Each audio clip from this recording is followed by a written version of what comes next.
खड़ा करना है। इस देश के मूल मालिकों से मैं बोल रहा हूं, 193 देशों में राज करने वाले मूल मालिकों से मैं बोल रहा हूं कि जो जिस विश्व आदिवासी दिवस को आप मना रहे हो, आप कसम खाओ कि अपने दुश्मन की सेनापति आप नहीं बनोगे। कसम खाओ अपने दुश्मन का झंडा और गले में गमछा आप नहीं डालोगे। कसम खाओ कि अपने समाज के लिए लड़ने वाले लोगों के लिए आप अपनी जान न्यौछावर करोगे, क्योंकि ये क्रांति खून मांगती है, बलिदान मांगती है, तब जाके आप इस देश के राजा बनोगे।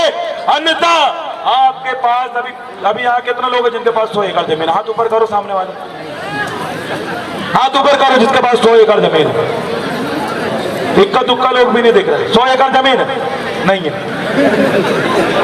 हालत इतना गंभीर है। मैंने क्या बताया कि आज सड़क में काम करते हो आपको कौन दिखता है? आदिवासी। कौन दिखता है? जोर से बोलिए, कौन दिखता है? दूसरे क्या बड़ी मजदूरी करते हो आपको कौन दिखता है? दूसरे क्या बिल्डिंग बनाते हो आपको कौन दिखता है? सड़क में काम करते हो कौन दिखता है? हमारी करते हो आपको कौन दिखता है? लकड़ी बेचते हो आपको कौन दिखता है? ये आपकी समाज की हालत है। यहाँ और भी समाज बैठी हुई है, उस समाज का अपना एक सम्मान, एक सोशल स्टेटस है, सामाजिक स्टेटस है। जब उस समाज के घर में कोई कार्यक्रम होता है, शादी होता है, तो लोग छाती तान के जाते हैं और बढ़िया भोजन करते हैं और एक समाज को देखते हैं, बोले वाह आप फलाने अधिकारी, आप फलाने व्यापारी, आपके पास इतना एकड़ जमीन, आप फलाने की जगह के विधायक, आप फलाने जगह के सांसद, बड़ी बड़ी बातें चलती हैं। लेकिन जब इस देश के मालिकों के घर में जब शादी होती है, तो वहां पर जब मेरी समाज का व्यक्ति जाता है, तो एक उस कोना में दारू पी कर पड़ा रहता है, एक कॉलर पकड़ के एक दूसरे को दाई माँ की गाली देता है, एक वहां एक डिस्पोजल में दारू मिला के पीते हुए दिखता है। आपके समाज की ये स्थिति बची है। मुझे बड़ा दुख होता है कि मेरी समाज के वरिष्ठ लोग ये सारी चीजें देखते हैं, और वो अधिकारी जो अपने घर में टीवी और बीवी में खुश रहते हैं, लेकिन उनके समाज के लोग भिखारी की हालत में काम कर रहे हैं, उनको भी आज जगाने के लिए आया हूं मेरे साथियों। टीवी में अगर आप आज खुश रहोगे तो सबसे पहले आपके बच्चे गुलाम बनेंगे। आने वाले समय में मशीनों का युग आ रहा है, मशीनों से सारा काम कर लेंगे। जब आपके बच्चों के पास कोई रोजगार नहीं बचेगा, तो ये गरीब जो आदिवासी आपको दिख रहा है, ये वही जंगल में जाके अपना पेट भर लेंगे, ये दूसरी जगह काम करते हुए पेट भर लेंगे। लेकिन मुझे सवाल है अपने वरिष्ठ जनों से, जो अपने बच्चों को आंदोलन में नहीं उतारते, उनके बच्चों को से ना रोजगार बनता, ना खंती खोदते बनता, नहीं वो अपने पीठ में बोरी ढो सकते। तो सबसे पहले गुलाम कोई बनेगा तो अधिकारी कर्मचारियों को बच्चे बनेंगे।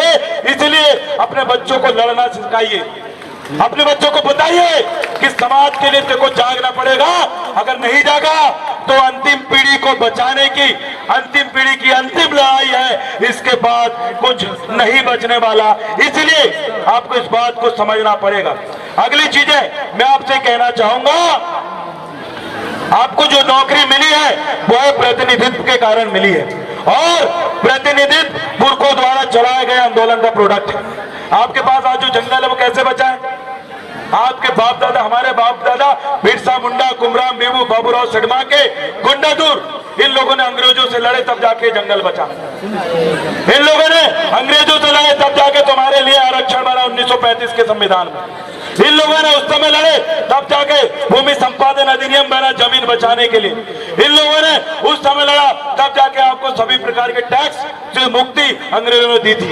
आज जिन पुरखों ने अपना खून सींच के, अपना बलिदान दे के, अपनी गर्दन कटा के, अपने आप को कुर्बान करके जिन अधिकारों को और जल जंगल जमीन और खनिज संपदा को दिए, आज उन्होंने तो बचाने के लिए लड़े थे और आपको बचा के दे दिए, लेकिन आप तो आज बचा भी नहीं पा रहे हैं।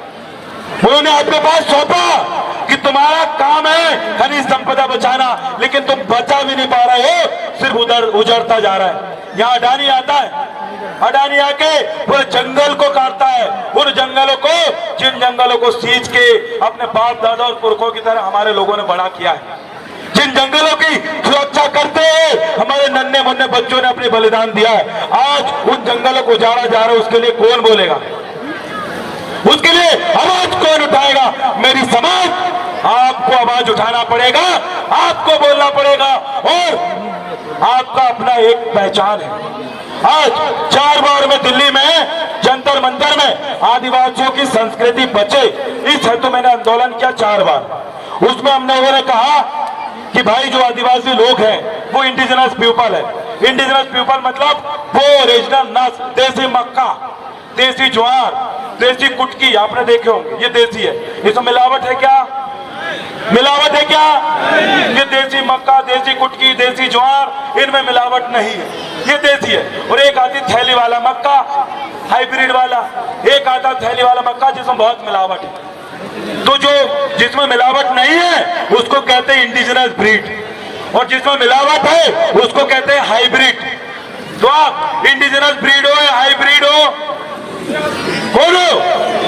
और इंडिजिनस देश का मूल मालिक ओरिजिनल है, जिसकी माँ बाप से लेके मामा से लेके सब ये गौंड समाज से, आदिवासी समाज से थे, जिसने गैर समाज में शादी नहीं किया क्योंकि उसका रक्त शुद्ध रहे, उसका वो मिक्स ना हो जाए, उसका नस्लीय भेदभाव ना हो, वो उसके अंदर का खून मिक्स ब्रीड का ना हो जाए, वो क्रॉस नस्ल का ना बने।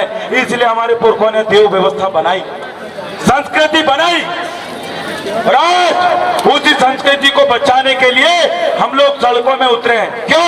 क्योंकि आपको जबरन मुसलमान बनाया जा रहा है, आपको जबरन ईसाई बनाया जा रहा है, आपको जबरन हिंदू बनाया जा रहा है, आपको जबरन कई प्रकार के धर्म बना रहे हैं। मैं तो पूछता हूं भैया, मेरा नाम है देव रावण भलावी, मेरा गढ़ है अमूदागढ़, बताओ मुसलमानों से, ईसाइयों से और ब्राह्मणों से पूछता हूं, बताओ मेरा अमूदागढ़ के बारे में तुम क्या जानते हो?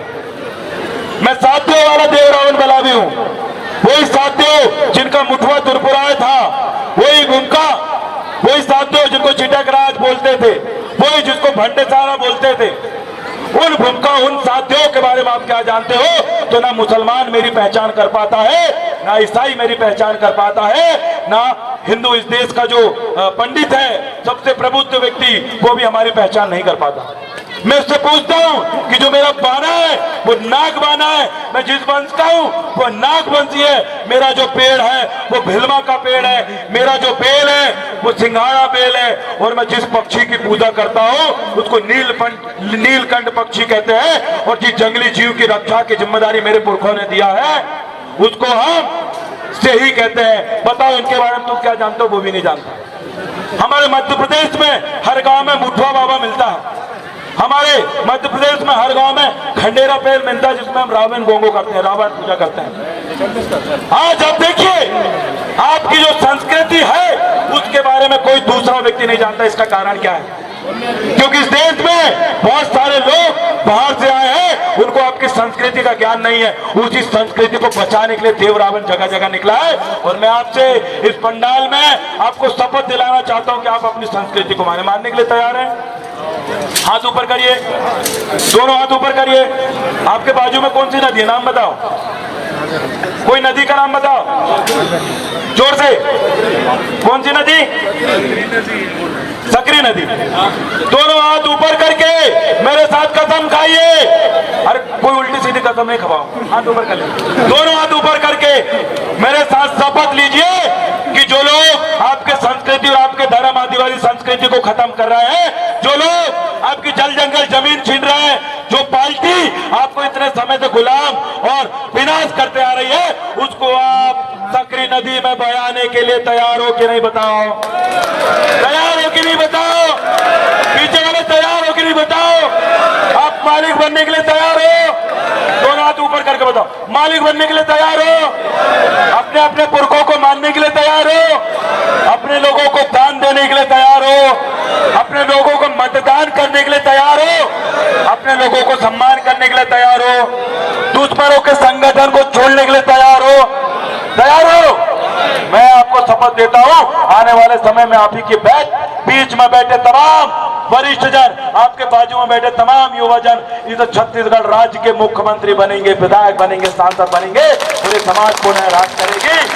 52 57 परगना की चंडी दाई का सुमरन करते हुए हमारे सबकी गोत्र बनाने वाले रूपोलंग, पानी पारी, कुपार, लिंगों का सुमरन करते हुए दाई